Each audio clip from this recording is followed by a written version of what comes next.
Moving swiftly on then to item 5, which is the Customer Contact Centre Call Handling Report update. I think it's to August, isn't it, this year?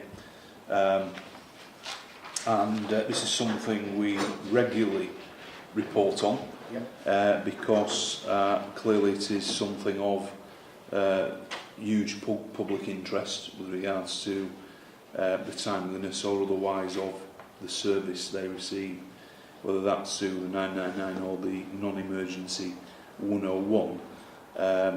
And clearly I'm aware of the some of the work that's already been undertaken, but it's right that we keep revisiting this, given the impact and importance of the issues. Yeah. So again, just by way of introduction, because I'm conscious that we had a very, very similar conversation with a very, very similar report when we went to the Police and Crime Panel a week last Friday. So if anybody is watching this who's already watched the PCP report, you're going to hear something very, very similar. Yeah. So just to set that context, because I realise it can be a little bit confusing about the timeliness of some of the reports. Yeah. Tim. Thank you, Commissioner. I suppose that the starting point for this is that call handling demands on the police service are rising nationally, with about 15% increases on 999 calls for West Yorkshire for this year, although that's slightly counterbalanced by a 1% decrease in 101 calls and rises then of online contacts. So that's sort of the overall picture. I would start by saying the Forces 999 performance is excellent, which isn't the case, unfortunately, across the country, but is the case in West Yorkshire. And I think that is remarkable with the rises in 999 calls. And just a couple of figures, I won't bore people, but the demands in 2017-18 were 14.5% higher than 2015-16. So we've seen year-on-year increases over the past previous 3 years. And then this year in 2018-19, the volume is actually unprecedented. We haven't seen these levels before. In July, for instance, that meant nearly 46,000 999 calls answered by West Yorkshire Police in July, which is a figure we've never seen before. And that's meaning some days we're peaking at 1,800 999 calls a day, which is a significant volume. Yeah. However, having said that, we have not abandoned a 999 call in 15 months, and our average answering time for a 999 call is less than 5 seconds. And again, I think that is worthy of note, and again, unfortunately, that isn't the case across the country and amongst our family of forces, so there's some really strong performance there. I've started with the good, I'll go to the not so good now. We are not content with our 101 non-emergency performance in recent months. We had good performance early in 2018, and then the 101 volume has not been increasing, so we can't put down the bad performance on that. But unfortunately, due to the rise in the 999 calls, we haven't answered the phone in the way we wanted to over some of the summer months. So answering times in January, the average was around 3 minutes, which would have been perfectly acceptable. But in May, we'd gone over to 7 minutes as an average, which is obviously a significant rise and not one where we want to be. We've done a little bit of work to find out when some of that key abandonment time is, and that seems to be about that 7 minute mark, which is why I raised the average being up to 7 minutes. So that 7 minutes obviously is quite a key figure for us, and obviously the aim to keep the average time under that figure. When we've done a review of the 101 calls, the only other point I'd make is that about 20 to 30% of those calls are about members of the public ringing us back trying to seek updates, and so obviously that's a key area for us to be able to work on, because that's a demand that we should be stopping in the first place, and we can prevent ourselves. That's normally for 2 reasons. One, that's somebody asking why we hadn't attended in the first place, or secondly, that can be because they're seeking an update on a crime report that's already been made. So I'll come back to that, but that's 20 to 30% of that 101 calls. And then the final area just coming on in is the rise in online contacts which has been significant. We've probably seen, I think it's 34,000 new online contacts in the period April to June, which is up 73%, and it's a real jump. And if you look at the graph, it flatlines, and then it absolutely takes off in recent months. So that helps us, in that it allows us to manage that demand, and certainly that's maybe taken some of the strain off other forms of contact with us. The report then talks about what we've been doing over a number of years to try and improve the performance, because we haven't just stood still on this. Mentions that we've continued to invest heavily in new staff, and there's a large number of new staff coming into the contact centre. We've been pushing hard, and again with your Assistance Commission, on the pushing that online. And again, I'd ask people to look at the click before you call and use that option wherever possible. We do go out and publicise that and publicise the way we can be contacted. We've had campaigns in the Yorkshire Evening Post, other papers are available, and in other forums where we interact with the public. We really are trying to get that right service the first time, and we monitor how many calls the CCC staff actually deal with in their entirety, and we aim to get above 60-65%. Unfortunately, over the summer that's dropped to below 60%, to more like 55%, and so there's a concerted effort to get us back to answering 60% of those, dealing with them, at that first point of contact. You know about our work with technology, and we're exploring lots of technological avenues as how we can make that more efficient. And then I suppose the final point I would make is about, yes, I think we accept we've been at a critical phase in answering the 101, and our performance has been poor over the summer, and so there have been a number of short-term measures that we've taken to deal with that. I have been chairing a weekly gold meeting, and dealing with this as we would a critical incident, in trying to look at everything across the force at how we can improve that performance in the short term. And just a couple of things just to mention, and I'm sure there will be questions, but recruitment remains a focus for us. That there is that constant churn of people through the CCC, and we are recruiting flat out at the moment to keep people coming in. I've mentioned that avoidable demand, where we're failing to deal with or go back to people, and that's a significant piece of work, and there is, as Chief knows, we've set out a further piece of work about demand reduction to come. We're looking at other forces.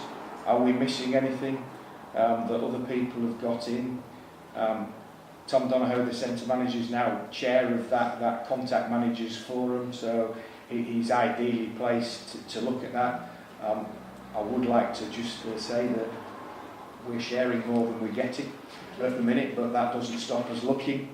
We look to build on the online facilities, and we are still looking at the Home Office single online home plan, and as soon as that becomes viable for us, we will be on the back of that. And I think forces are continuing to look at us and come and visit us, because some of our use of social media is at the head of the game. So in summary, 999 remains very strong. Our online is increasing and remains positive, and our 101, which had a dip over the summer, the last 3 weeks have seen some significant improvements again, and we do seem to be getting back on top of answering the 101. Thank you. Thanks. Sorry. I think just bearing in mind some of the information that we gave to the Police and Crime Panel, just a little bit of context about what we're really facing here. So over the summer, we had hot weather. Hot weather is always associated with more calls. There's lots of scientific evidence to that. We had a number of events which meant that we didn't have as many resources to deploy, and therefore people were ringing us back saying, where are you? I understand that completely. We handle a lot of calls actually because other agencies don't have a 24/7 capability of answering the telephones. We take on a lot of partnership calls, then we need to redirect people to the relevant agency or the relevant website. The types of calls that we get really do range from something that's a straightforward 2-minute conversation to actually some really complicated information that we need to digest and try and best advise and deal with.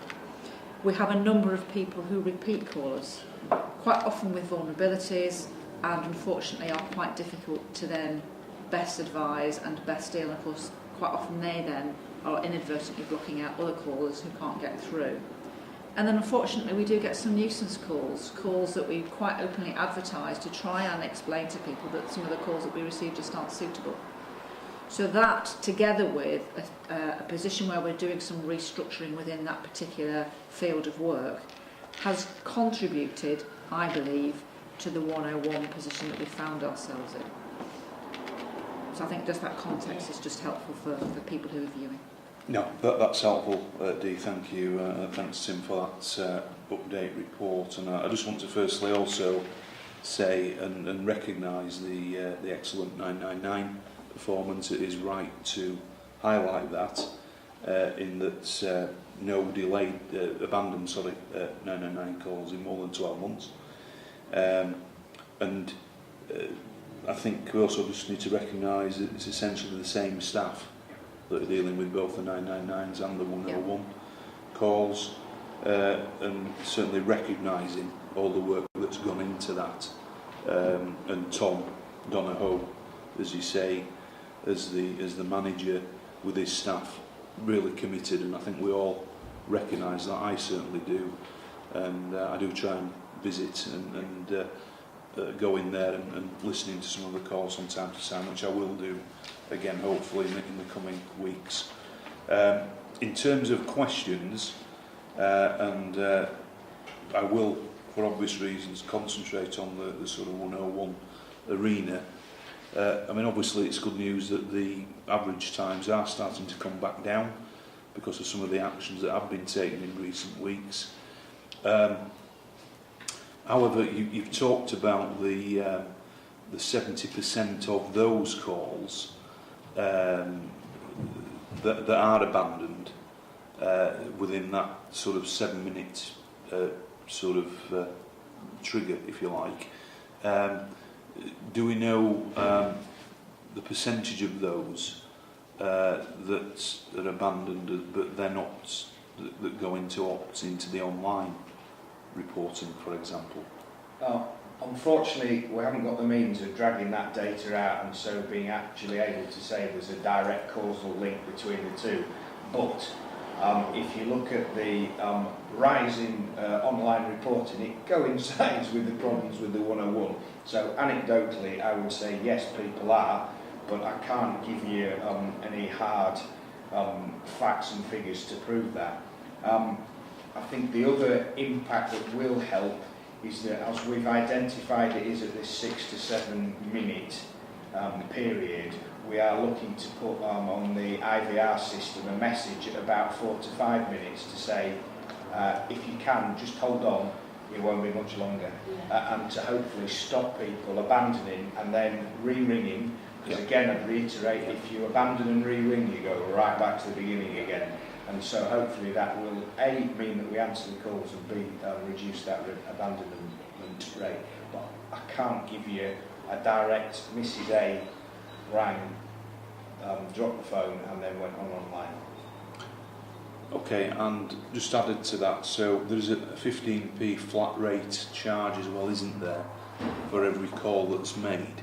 So if somebody does abandon, they will be charged that 15p again, Yes. Which is a national contract, Yes. not just something implemented by West Yorkshire Police. Okay, well, perhaps as technology develops, we might be able to sort of address some of that. I suppose, Yeah. just thinking about the question that you just asked, Commissioner, if we were to ask on the online capability, have you tried to ring 101, it could actually have a perverse incentive. Oh, well, maybe what they're trying to say here is it's better to go back to 101. So, and the only way I think we're ever going to be able to make that link is by asking the question directly. So I just think we just need to be cautious about what we might want to achieve versus how we ask the question. Okay. So, Tim, I think you used the word avoidable demand. Yeah. Or words. Sorry. You tell me more around then what you are doing strategically regarding those calls, roughly 20 to 30%. I think you've said of the 101 calls that clearly are ones that could be avoided. Yeah, so there's sort of three areas we want to touch on here. One is a use of the 101 number as a contact when an individual officer number would have been a better number. So corporately, through the Gold Group, we've been putting out and pushing officers to supply to victims of crime a mobile number that gives them access to that officer who's dealing with the crime rather than just putting 101. So making that contact more personal to the individual. Secondly, I mentioned earlier about the ability to ring people back. So if you've initially rung the police and we've said we'll be there within an hour, and then because of other demand we're unable to do that because other 999 calls have suddenly peaked, we will then, we've introduced a process where we will ring you back and say, look, we're not able to get here now, we will come in the next hour. We're going to implement the new contacts setup in October, and that will put all those functions in one place. So the person who's receiving the large number of 999 calls will be able to say in the same room, we're getting these, start ringing people back, and that should give better service to the public so that we can explain why we're not meeting that initial target. Because a lot of calls are, you said to me you were going to be here in an hour, it's now 90 minutes, when are you coming? So we're going to try and prevent those and again give better service saying, this is the reason we haven't come, we will be there within this time period now. So that's the second bit. And then the third bit is part of the wider investigations review, which is about how we ensure we allocate quicker, we explain who the officer of the case is quicker, and then we get that officer to speak to the member of the public so they don't sit there as a victim not knowing who's dealing with their case. So they're sort of three areas that we're looking at in particular. I recall one of the panel members actually suggested being much more upfront at the start of the call about managing a caller's expectation. And I think if we get a sense of the room is really, really busy and actually our normal attendance within that 60 minutes is not really going to be achieved, we need to be upfront and honest and say, I'm really sorry, but usually we try to get you within 60 minutes. It may take a little bit longer. Might actually really help. And that was a really helpful suggestion. And actually, much more directly honest with the public about where we are. And I think the public would understand that because they do recognise that from time to time it really does get very busy. Just two things though that fall out of that. One is the risk assessment of whatever the incident is. Yes. So it's one thing saying, well, actually, we might be half an hour later than what we said we were going to be, but if it's, an escalation or something that's a real problem, is that assessment still yes, undertaken? That will be built into the review of the call. So if we were going to say, right, we are deliberately not going to get there for a further amount of time, we would ring back, we would ask those questions, see has there been an escalation, is the person still there, what are your fears, have they come back, and so that would all, so that if we rang back and the individual says no, the risk has now increased, it's now not a priority call, we need to get there within 15 minutes, we'll be going within 15 minutes. Okay, right. The other thing around the crime recording element, as you will recall a few years ago, we were criticised by HMIC for the myriad channels of things coming into the force, and obviously I know we've improved the compliance rate, even though it's an ongoing issue. Just assurance around those, giving out those individual numbers, that doesn't affect the initial crime recording aspect, and it's not then someone doesn't get captured. The reality is that we won't be going and giving those numbers out to somebody who's just a general member of the public, nor indeed perhaps some of our local stakeholders, the idea of doing that is somebody who's already reported a crime. And what we're saying is, here's your point of contact for an update about that crime. Yeah. Because what I think we were doing for quite some time was just automatically giving a 101 number out, which of course then meant a further call into the call centre, and then actually a delay in being able to give the relevant information because the person receiving that call had no idea about where the crime was. So we do think that in some cases it won't be appropriate for all, but in some cases we do think that that direct contact with the officer in the case will be more helpful to victims. Right, okay.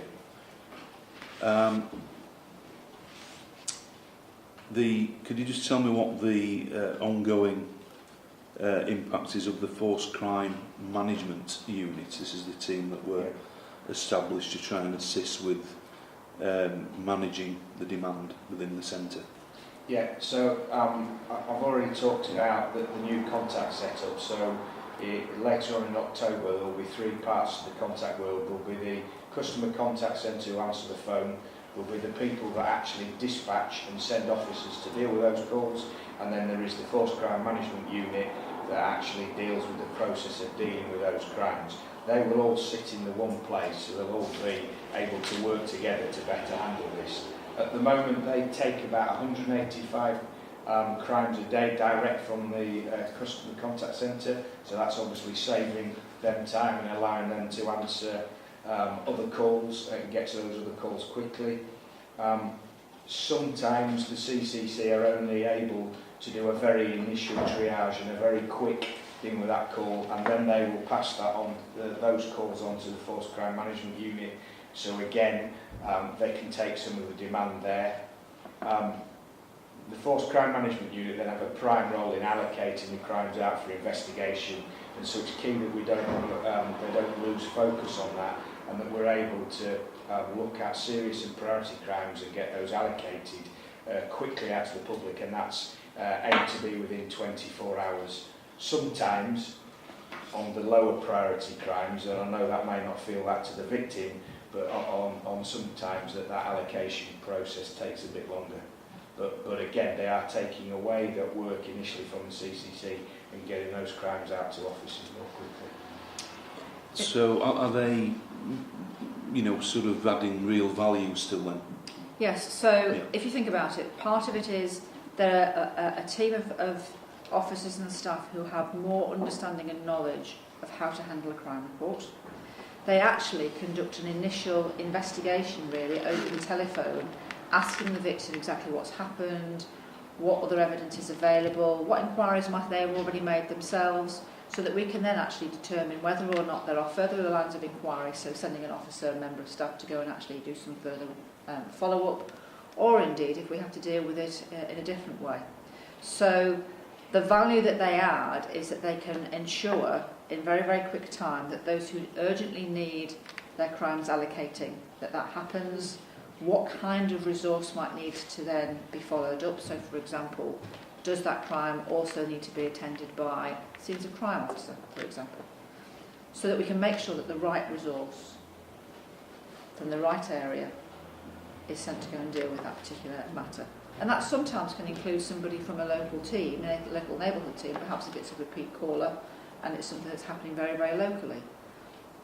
They may already have contact with somebody previously. So I think it's got a really, really good value in trying to make sure that we are making the best use of the resources that we have at the moment. Yeah. So they constantly review their role and the effectiveness and what they're... Yeah, they're subject to rigorous performance management, I'm sure you will do look at that. And particularly allocation queues and how long it's taking to get contact back with members of the public. Okay. Did you want to... So you've got lots of things in train that hopefully will push down the demand pressure on your call centre. And it could be that last summer, was a number of circumstances that created a unique level of demand that hopefully we won't see again. But nevertheless, I'm sure you are anticipating that next summer there'll be a seasonal increase because you see that pattern year on year. So can you just tell us a little bit about the strategic workforce planning that you have and that will hopefully address some of that surge that Yeah. quite well. Yeah. Certainly in terms of staffing for the CCC in the longer term, I talked earlier about there has been a significant churn as with people wanted to join the organisation, they've used the CCC as an opportunity and then moved on to other roles. So some of this is about giving them a career progression within the contact world. So I said everything's coming together, that's allowing that progression within the contact centre. So that's one part, and I think that really will be positive because it gives people a career out, answering the phone. Whereas before we've had people who maybe just used it and moved on. And there's pay progression within that as well to allow that. Then also in terms of planning, there is the shift pattern. What's your shift patterns? But there is the shifts and how those people work. So some of that is about we do have a significant rise in demand in the afternoon, and it's how we design and implement, which is there to implement, where we put more people on late term. We are also looking at summer months and how we can use the roster and improve the roster to meet demand over the summer months. That's not just in the CCC, that's about looking at demand across the organisation. So again, there's a plan in looking at that with our duties team so that we're set up for that for next summer again, because you're right, I'm anticipating another rise again next summer. I think there's two competing issues here. The first is, what can we do to try and take some of the demand out of the system? And as you know, we've commissioned a new piece of work to look at demand resolution again. Some of that will be about call handling, but some of that will actually be about trying to remove the need to make the call in the first place. So we've got a team that has been set up now looking at that, and that includes what conversations can we have with some of our partner agencies around some of the calls that sometimes we get that are actually issues that perhaps they might be better to deal with. The second issue then is about bringing all of the resource together in one department, and we think this is going to make a huge difference, because at the moment we've got this competing pressure of what does the centre want from the function versus what can the districts provide. So by bringing it all into one team, we think that that's going to make actually quite a big difference, underpinned by some investment in some new technology over the next couple of years, which I think will make a huge difference, particularly around, for example, identifying repeat callers and the actions that we've taken in the past that have worked, just by way of example. Okay, thanks. And as you know, Deanne, and I've said this in other arenas, the whole concept of 101 needs, in my view, needs to be revisited nationally, because it was meant to be a multi-agency response that sat behind it, not just police. So that's something I will be pursuing through wearing another hat as chair of the Association of Police and Crime Commissioners, but I know through the National Police Chiefs Council it's probably been raised there as well, but we do need to work together on that. Yes. And then finally, obviously, despite all these pressures and everything you've talked about this afternoon, there is still a reduced sickness rate, which is a credit to the staff. Can you just comment on how you feel that's been sort of achieved? I think some of that is definitely about early supervisory contact and intervention. You've been in there and you've seen there is a real sense of team within there, and it's about those supervisors supporting people. So some of this might sound almost trivial, but it's really, really important in that environment. So it's things like over the summer months we've allowed staff to wear non-uniform clothing, cooler clothing, because the building's absolutely boiling. I know that sounds very trivial, but it's something that was really appreciated by staff. They have cake days, where they all contribute and there's a huddle in the middle of the room. Again, it's building that sense of team. We've had significant change ongoing in there, and again, it's about the messaging and it's about the working the team. So we've had pressure in the car parking, which is an issue for staff, so encouraging the car sharing, team working together, flexibility is being allowed so that people can come in. Chief and I have had conversations allowing people in at slightly different times into the car park, which just means that they can park we've worked really hard as the change is ongoing about trying to work with the staff to put them where they want to work in the future. So the figures are only 25 out of 235 people didn't get their first choice location. You know, that's a low number when you're dealing with 235 staff. And again, that's appreciated by the staff. And then, you know, more generally, this is about a culture where there is a supportive but robust attendance management policy that's followed by the supervisors. So that early contact's made, where appropriate referrals are made, but equally we're encouraging people back to work. And I think there is a culture in there that helps with that. I don't know, Chief, is there anything else you want to add? I just think it's part of that broader piece that we're doing at the moment around focusing on, you know, our people's health and well-being in general, and trying to put supportive interventions in place. But it's not lost on me that this is a department that's going to go through quite a bit of change, and sometimes people feel that they need to be at work and need to be part of that process rather than being absent from work. So I'm just going to keep a very careful eye on these figures over the next few months, just to make sure that there aren't any perverse reasons why people might be staying at work when actually they are quite poorly. Thank you. Thanks so much for that update report, and you know, welcome the progress that's been made, and you know, look forward to that being maintained. Okay, thank you.